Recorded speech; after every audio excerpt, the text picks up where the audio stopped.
non Sénégal moo bëri ay dóorkat xoolale ma Bougane rek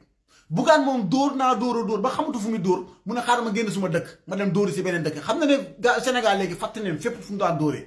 léegi mu ne xaaral ma dem Gambia Gambia nag mooy poubelle fu ñu toll nii yow Bougane ñu ne la fayal taxe nga ne doo fay taxe fayal lempo nga ne doo fay lemp léegi yow nga ne dangaa buub say bagage ñëw Gambia pour sponsor doomi Gambien si pour ñu liggéey si sa communication propagande boobu noonu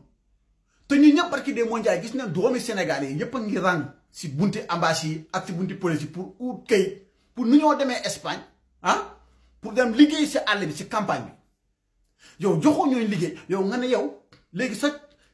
toxique boobu noonu nga bëgg a indi Gambia sa propagande boobu noonu yow gis nga nangoo fay tax si dëkk yow naka ngaa fay tax si dëkki jàmbur Gambie daal léegi mooy poubelle nii rek yow sa télé baa ngi foofu nii si propagande du wax dëgg comme ay dof nga employé foofu noonu yow loolu nga bëgg a andi Gambie Adama Barrow nekkal nit Adama Barrow nekkal nit Adama Barrow man dama xamul ndax lii dëgg wala man dama xamul ndax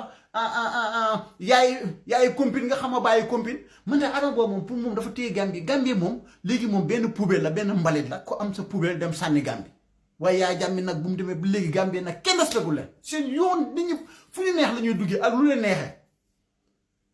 xoolal ma Bougane mi rek ma gis Adama Barrow barki démb Ndiaye muy yegare biiram boo mel ni R4 bu taxaw mu ne dafaa ne Wally Seck ñu ko sànni xaalis what is going on in Gambia mais Adama Barrow daal na dem rek man moom ku toog Gambia su dee mbanquux moo ñëw toog sax na Adama Barrow dem rek moom na dem rek na dem moom yow koo xam ne fukki at puusoo arrière mbëkkoo yow dara nga de mën naa Adama Barrow bi jaay wala Adama Barrow su ma koy xool suma xol bi day tagg tapit man de Gambie lu ñuy xaar si Adama Barrow mi